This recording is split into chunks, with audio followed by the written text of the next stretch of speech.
the modern world has made it so that humans sit for longer durations of time throughout the day, and we eat more because we are surrounded by an excess of food, more food than ever before. You But we cannot don't need to walk. hunt for it anymore. Yeah, we don't hunt for it. And, if you live in a big city, I live in London, I cannot go 5 minutes down the road, not even 5 minutes, 2 minutes down the road. I will pass a bakery, it smells like croissants. I will pass a supermarket, and it's got all of these tasty little nut bars, energy bars, all the crisps and stuff like that. We are surrounded by an excess of food, and we also have these jobs that require us to sit down longer at desks. And then we get home in the evening and we watch TV. We're sitting longer, we're less active, and we're eating more, and that is causing health issues. And there's no escaping that fact that a lot of the time it does come down to this sort of excess environment of food, or what people call obesogenic environments, and a lot more sitting. Bearing in mind that tech is developing fast, so we have to do a lot less around the house. And in the modern world, we've got cars that drive us places, we've got buses, we have washing machines that wash our clothes, and washing dishwashers that do our dishes. If we want a takeaway, we don't have to walk out and get it. We've got an app; it gets delivered. Like the world is set up to be convenient, but not necessarily for our health. So I think there's that fact. But then when we do move into, okay, let's start moving more and exercising more, will that help with our health and things like weight? Of course, it will help with health. It's going to help with mental health. It's going to help with bone health, muscle health. It's going to make us feel stronger, fitter, better cardio health. The benefits of exercise are, multiple, and I absolutely encourage everyone to exercise. Does it help with weight loss? Now, this is tricky because exercise, especially a gym workout, doesn't actually burn as many calories as it as you feel it should. You can work so hard in a horrible spin class or a HIIT class or a high rocks, and you'll burn calories, but you might not burn as many as you think. But what will also happen is your body tries to adapt and compensate for the energy lost, aka get the energy back by increasing your hunger. So you could go on a 30-minute run.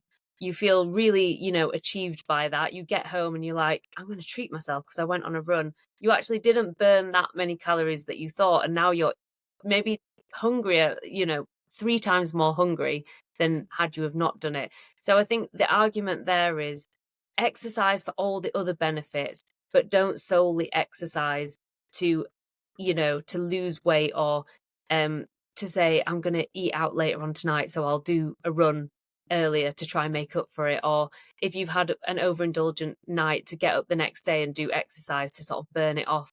It's not quite as simple as that. And we do see that the body will try adapt and regain that energy. But exercise for all of the other reasons we should be doing. And of course, it will help towards healthy weight management. Of course, it will. And it will help with toning and building muscle. But just sort of exercise equals weight loss isn't quite as simple as we think, or as we'd hope it would be. That's a really interesting angle on it. I've not heard about it like that, but it makes total sense, really. So if someone comes to you and wants to become healthier, lose a bit of weight, do you actually introduce exercise at all, or is it overhauling diet and then looking at other things and then exercise? Or what stages do you look into if someone new comes to you? Where do you examine their life? What's your process? Yeah, usually both. So, of course, if someone has a desk job and they really don't exercise much or move more, like I said at the beginning of that, we do need to be moving more and sitting less. That is just a fact. Sitting all day long really isn't good for our health. So maybe it's coming up with a step target and trying to get someone to hit I know we often go with the magical 10,000 step count, which I'm not sure how sort of science backed it is, but if it's a good goal for someone to work towards, maybe it's just getting up more, moving more. It doesn't have to be 10,000 steps at once. You can break it up and you can move. I also say to people with exercise, what do you enjoy doing the most? Because I have people that say, well, I drag myself to a HIIT class and a spin class a few days a week. I hate it, but I do it.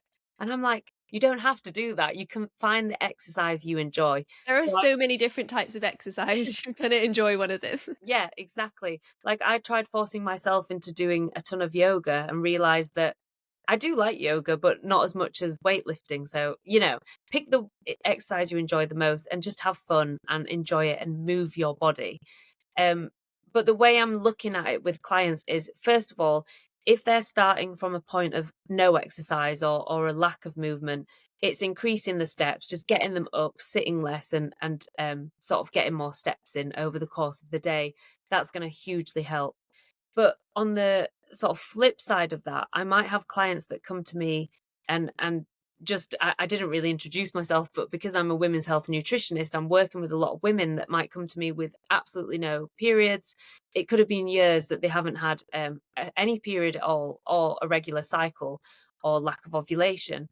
And then as we get into their lifestyle, they tell me that they wake up in the morning, they have a coffee, they commute to work, they do some fasted cardio, they're really stressed, they start work, they probably get called into a meeting, don't eat till 2 p.m. And then they after work they finish and then they go to the gym and then they come to me and say, I've no idea why I've got no period. And with that type of person, I'm saying, whoa, okay, let's slow this down. We need to almost reduce that higher intensity exercise. Make sure you're fueling well with your diet. I would never say stop exercise altogether because it does have so many mental health benefits. But that's when I'm thinking, there is such thing as over exercising as well.